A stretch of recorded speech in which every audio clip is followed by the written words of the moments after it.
अध्याय 3 पृथ्वी की गतियां। जैसा कि आप जानते हैं, पृथ्वी की गति दो प्रकार की होती है, घूर्णन एवं परिक्रमण। पृथ्वी का अपने अक्ष पर घूमना घूर्णन कहलाता है। सूर्य के चारों ओर एक स्थिर कक्ष में पृथ्वी की गति को परिक्रमण कहते हैं। पृथ्वी का अक्ष एक काल्पनिक रेखा है जो इसके कक्षीय सतह से 66.5 अंश का कोण बनाती है।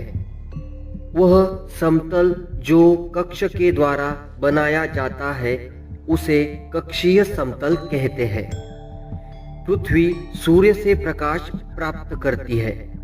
पृथ्वी का आकार गोले के समान होता है, इसलिए एक समय में सिर्फ इसके आधे भाग पर ही सूर्य की रोशनी प्राप्त होती है। सूर्य की ओर वाले भाग में दिन होता है, जबकि दूसरा भाग जो सूर्य से दूर होता है वहाँ रात होती है।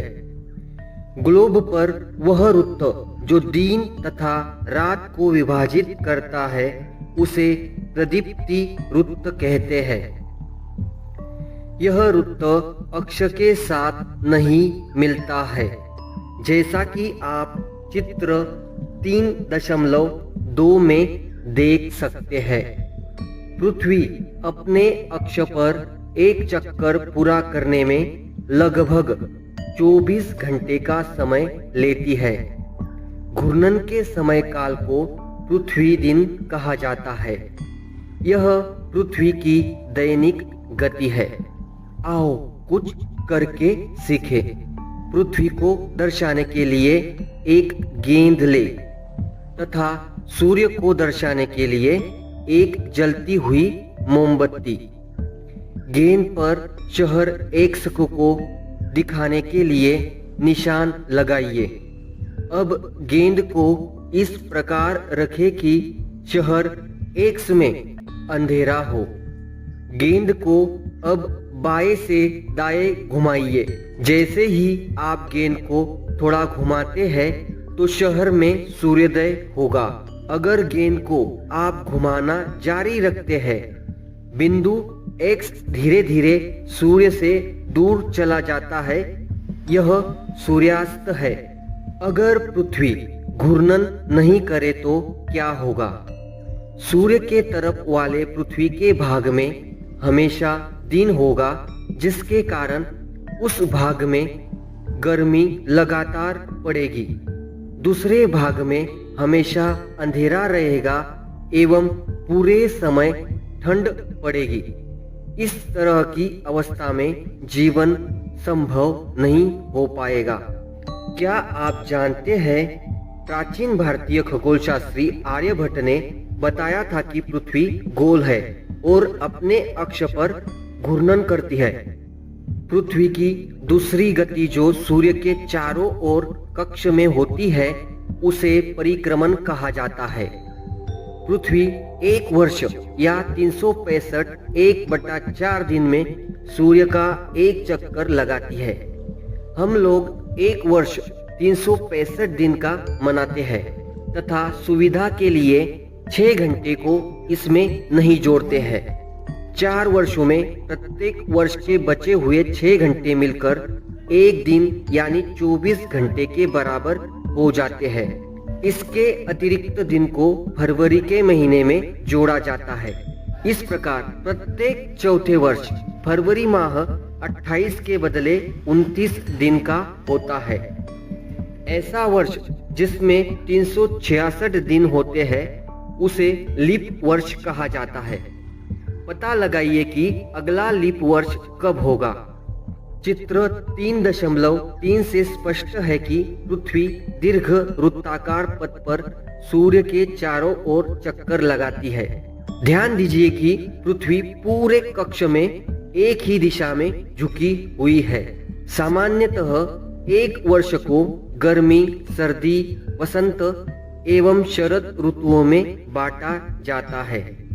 ऋतुओं में परिवर्तन सूर्य के चारों ओर पृथ्वी की स्थिति में परिवर्तन के कारण होता है। आओ कुछ करके सीखें। क्या आप जानते हैं कि एक दीर्घवृत्त कैसे बनाया जाता है? एक पेंसिल, 2 पीने तथा एक धागे का छल्ला लीजिए। अब इन पिनों को कागज पर स्थिर कर दे, जैसा कि चित्र में दिखाया गया है। अब इन दोनों पिनों को घेरते हुए धागे के छल्ले को कागज पर रखें। अब पेंसिल से धागे को कसकर तानते हुए पेंसिल को धागे के साथ घुमाते जाइए। अब जो आकृति कागज पर बनेगी वह दीर्घ वृत्त होगी। चित्र 3.3 में आप देखेंगे कि 21 जून को उत्तरी गोलार्ध सूर्य की तरफ झुका है। सूर्य की किरणें कर्क रेखा पर सीधी पड़ती है। इसके परिणाम स्वरूप इन क्षेत्रों में ऊष्मा अधिक प्राप्त होती है। ध्रुवों के पास वाले क्षेत्र में कम ऊष्मा प्राप्त होती है, क्योंकि वहां सूर्य की किरणें तिरछी पड़ती है। उत्तर ध्रुव सूर्य की तरफ झुका होता है तथा उत्तरी ध्रुव रेखा के बाद वाले भागों पर लगभग 6 महीने तक लगातार दिन रहता है। चूंकि उत्तरी गोलार्ध के बहुत बड़े भाग में सूर्य की रोशनी प्राप्त होती है, इसलिए विषुववृत्त के उत्तरी भाग में गर्मी का मौसम होता है। 21 जून को इन क्षेत्रों में सबसे लंबा दिन तथा सबसे छोटी रात होती है। पृथ्वी की इस अवस्था को उत्तर अयनांत कहते हैं। 22 दिसंबर को दक्षिण ध्रुव के सूर्य की ओर झुके होने के कारण मकर रेखा पर सूर्य की किरणें सीधी पड़ती है। चूंकि सूर्य की किरणें मकर रेखा पर लंबवत पड़ती है, इसलिए दक्षिणी गोलार्ध के बहुत बड़े भाग में प्रकाश प्राप्त होता है। इसलिए दक्षिण गोलार्ध में लंबे दिन तथा छोटी रातों वाली ग्रीष्म ऋतु होती है। इसके ठीक विपरीत स्थिति उत्तरी गोलार्ध में होती है। पृथ्वी की इस अवस्था को दक्षिण अयनांत कहा जाता है। क्या आप जानते हैं कि ऑस्ट्रेलिया में ग्रीष्म ऋतु में क्रिसमस का पर्व मनाया जाता है? 21 मार्च एवं 23 सितंबर को सूर्य की किरणें विषुववृत्त पर सीधी पड़ती है। इस अवस्था में कोई भी ध्रुव सूर्य की ओर नहीं झुका होता है, इसलिए पूरी पृथ्वी पर रात एवं दिन बराबर होते हैं। इसे विषुव कहा जाता है। 23 सितंबर को उत्तरी गोलार्ध में शरद ऋतु होती है, जबकि दक्षिणी गोलार्ध में वसंत ऋतु होती है। 21 मार्च को स्थिति इसके विपरीत होती है, जब उत्तरी गोलार्ध में वसंत ऋतु तथा दक्षिणी गोलार्ध में शरद ऋतु होती है। इस प्रकार स्पष्ट है कि पृथ्वी के घूर्णन एवं परिक्रमण के कारण दिन एवं रात तथा ऋतुओं में परिवर्तन होता है। आओ कुछ करके सीखें। एक ही दिशा में पृथ्वी के झुकाव को समझने के लिए मैदान पर एक बहुत बड़ा दीर्घवृत्त बनाएं तथा छड़ी में लगा हुआ एक झंडा ले दीर्घवृत्त वाली रेखा पर कहीं भी खड़े हो जाए। वहां से दूर स्थित किसी वृक्ष के सबसे ऊपरी हिस्से के किसी बिंदु की ओर झंडे से दिखाइए।